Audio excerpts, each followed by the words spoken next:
मार्च अखेर 25-26चा लेखाजोखा मांडताना अतिशय आनंद होतोय. सर्व पत्रकार बंधूंचं राजापूर तालुका कुणबी सहकारी पतपेढी मर्यादित राजापूर या संस्थेमध्ये या आर्थिक वर्षाच्या शेवटाचा सांगता करत असताना आपलं सर्वांचं स्वागत. सन 25-26 या आर्थिक वर्षामध्ये आताच आमचे जनरल मॅनेजर पाटकर साहेब यांनी सांगितलं 29 कोटीचा एकत्रित व्यवसाय झालेला आहे आणि 2,77,00,000चा ढोबळ नफा झालेला आहे आणि 1,87,00,000 इतका नीट म्हणजे निव्वळ नफा झालेला आहे. असं हे आर्थिक वर्ष आहे. मी तपशीलवार आपल्या समोर लेखाजोखा सादर करतो. यावर्षी सभासद संख्या 1468 ने वाढलेली आहे. हे प्रमाण 10% जास्त आहे. वसूल भागभांडवलामध्ये 70 लाखाने वाढ होऊन 4,81,00,000 झालेले आहे, म्हणजे 17% वाढ आहे. निधीमध्ये 1,83,00,000 वाढ होऊन ते 8,91,00,000 झालेले आहेत, म्हणजे ती वाढ 26% आहे. ठेवीमध्ये 13,47,00,000 वाढ होऊन 91,43,00,000 इतक्या ठेवी झालेल्या आहेत संस्थेच्या आणि ती वाढ 17% ही या वर्षीच्या आहे. कर्जामध्ये गेल्या वर्षी 54,25,00,000 होते, त्याच्यामध्ये 15,35,00,000 वाढ होऊन एकूण 70,60,00,000 इतकं कर्जाची वाटप झालेलं आहे आणि ते 28% ही वाढ या वर्षीची आहे. त्यानंतर गुंतवणुकामध्ये वाढ नाही आहे, म्हणजे गेल्या वर्षी 35,68,00,000 इतकी होती, तेवढीच ही आहे. त्यानंतर खेळते भाग भांडवल यामध्ये 3,88,00,000 वाढ झालेली आहे आणि 109,43,00,000 हे 4% हे प्रमाण आहे. एकत्रित व्यवसाय गेल्या वर्षी 132,22,00,000 होता, यावर्षी 28,82,00,000 वाढून 161,04,00,000 म्हणजे 22% एकत्रित व्यवसायाची वाढ झालेली आहे. मार्च अखेर ढोबळ नफा 2,77,00,000 इतका झालेला आहे. त्याचप्रमाणे मार्च अखेर निव्वळ नफा 1,87,00,000 इतका झालेला आहे. या मार्च अखेर कर्ज वसुली 99% इतकी झालेली आहे. त्यानंतर सीडी रेशो 66% इतका राखलाय, तो अतिशय चांगलं प्रमाण आहे. म्हणजे 65 आणि 70च्या मध्ये जर सीडी रेशो असेल अतिशय चांगलं हे प्रमाण आहे. त्यानंतर ढोबळ एनपीए 1.15 इतका राहिलेला आहे. नेट एनपीए आपला गेले 9 वर्ष सलग आपण 0% राखतो, याही वर्षी तो नेट एनपीए 0% इतका राहिलेला आहे. शाखा भांबेड साखरपा यांची कर्ज वसुली 100% आहे. शाखा पाचल ओणी भू कोंडिये सागवे आडिवरे आणि सापूचे तळे यांची कर्ज वसुली 99.50% पेक्षा जास्त आहे. म्हणजे काही ठिकाणी 0.5% थकबाकी राहिलेली आहे वगैरे अशा पद्धतीचं ह्या शाखांमध्ये आहे. त्यानंतर सभासदांना ज्या सुविधा आपण देतो त्या सुविधा आजही चालत, ज्याप्रमाणे आरटीजीएस असेल, एनईएफटी असेल, SMS अलर्ट असेल, मिनी एटीएम असेल, यासारख्या सेवा सुविधा अतिशय चांगल्या पद्धतीने आपण देतो आहोत. संस्थेची वेबसाईट सुरू करण्यात आलेली आहे, ही महत्वाची गोष्ट आहे. संस्थेची वेबसाईट या वर्षी सुरू करण्यात आले. कोर बँकिंग प्रणाली CBS द्वारे सभासदांना सेवा देत असून लवकरच QR कोड मोबाईल बँकिंग कार्यान्वित करण्यात येत आहे. ऍक्च्युली याचं उद्घाटन झालेलं आहे संस्थेच्या वतीने. काही टेक्निकल इश्यूज आहेत, ते हे झाल्यानंतर याही सुविधा लवकरात लवकर चालू करण्यात येतील.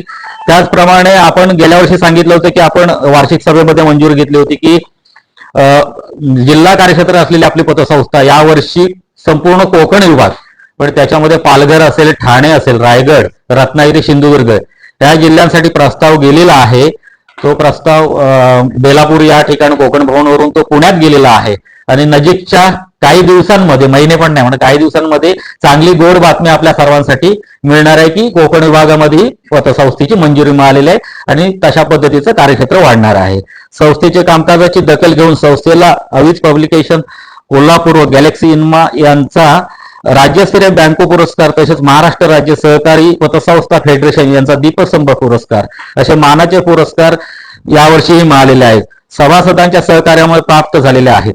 संस्थेच्या प्रगतीमध्ये सन्माननीय सभासद, ठेवीदार, कर्जदार, स्थानिक कमिटीचे सदस्य, त्याचप्रमाणे व्हाईस चेअरमन प्रकाशजी लोळगे साहेब, संचालक मंडळ, मुख्य कार्यकारी अधिकारी जितेंद्र पाटकर असतील, त्याचप्रमाणे वसुली अधिकारी राघव साहेब असतील, संचालक वेळोवेळी मार्गदर्शन करणारे CA पाठणकर साहेब असतील, त्याचप्रमाणे कायदेविषयक मार्गदर्शन करणारे SM देसाई साहेब असतील, शाखाधिकारी, कर्मचारी, पिग्मी एजंट, RD एजंट, हितचिंतक ह्या सर्वांचा मोलाचा वाटा ह्या सर्व प्रगतीमध्ये मगाशी सांगितलेल्याप्रमाणे एकत्रित व्यवसाय 29 कोटीचा झालेला आहे आणि ही भूषणावह गोष्ट आणि ती वाढ ही चांगल्या पद्धतीची आहे. म्हणजे 22% वाढ आहे व्यवसायातली. साधारणतः 15%च्या पुढे वाढ असेल तर चांगल्या पद्धतीने गणली जाते, पण आपण 22% व्यवसायातली वाढ यावर्षी केलेली आहे. याच्यामध्ये तुम्हा सगळ्यांचंच खूप मोलाचं सहकार्य लाभलेलं आहे. अर्थात वसुली आपण ज्या वेळेला 99 पॉईंट पेक्षा सुद्धा जास्त करतो त्यावेळेला काही कटू अनुभव येत असतात. कटू अनुभव म्हटल्याप्रमाणे म्हणजे आपण की वसुलीमध्ये कुठेही बाहेरविडा केली जात नाही. हे सर्वसामान्य सभासदांचे ठेवीदारांचे पैसे असतात, तेच आपण कर्ज रूपाने बाहेर देत असतो आणि ते वसूल करणं ही आपली संस्थेची आम्ही विश्वस्त म्हणून आमची सर्वांची जबाबदारी असते. ते काम अतिशय चांगल्या पद्धतीने आमचा कर्मचारी वर्गही करत असतो, आमचे सर्व संचालकही त्याच्यामध्ये भाग घेत असतात आणि तुम्हासारखे सगळे जे ह्या संस्थेशी जोडलेले सभासद आहेत त्यांचाही याच्यामध्ये मोलाचा वाटा असतो.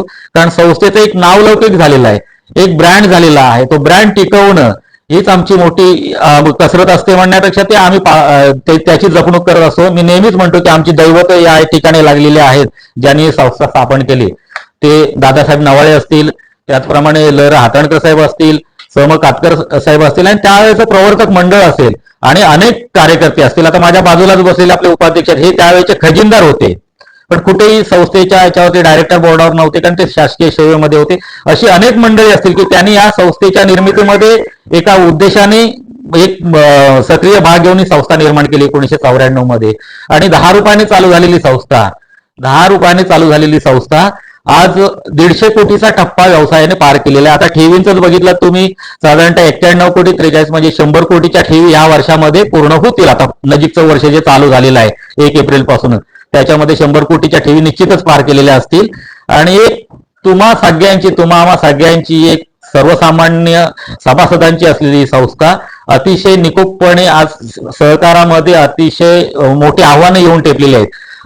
देशामध्ये सहकार खातं कार्यान्वित झालेलं आहे, राज्याचं सहकार खाते, परंतु नियम आणि अटी ज्या आहेत त्यांचं तंतोतंत पालन करून ही संस्था पुढे जात आहे आणि म्हणूनच 10 रुपयाने चालू झालेली संस्था 1994ची आज 150 कोटीचा टप्पा पार करते अशी आमची सर्वांची धारणा आहे.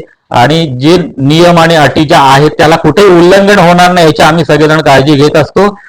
या ठिकाणी सुदन गोल्ड म्हणून आपण नवीन स्कीम चालू केली. आमच्या पाचल ब्रँडचा 25 वर्ष झाली त्याचा रौप्य महोत्सवाचा कार्यक्रमामध्ये एक सुदन गोल्ड म्हणून आपण केलं होतं की कोकणामध्ये अनेक बँकांमध्ये पतसंस्थांमध्ये डुप्लिकेट गोल्ड ठेवलं जात होतं.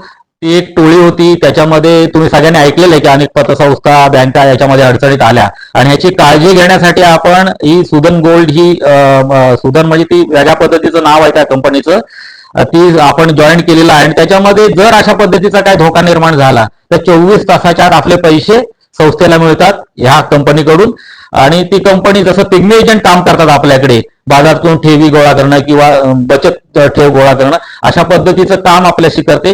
काही पर्सेंटेज त्यांच्या आणि ह्याला सहकार खात्याची मान्यता आहे, तीही गोष्ट यावर्षी केलेली आहे. म्हणजे संस्था सुरक्षित कशी राहील यासाठी आम्ही जे जे निर्णय करता येतील त्याच्याशी कुठेही तडजोड न करता ते निर्णय केलेले आहेत. कारण गोरगरिबांनी निर्माण केलेली, गोरगरिबांसाठी चाललेली ही संस्था ती सक्षमपणे तशीच राहिली पाहिजे हा उद्देश आहे.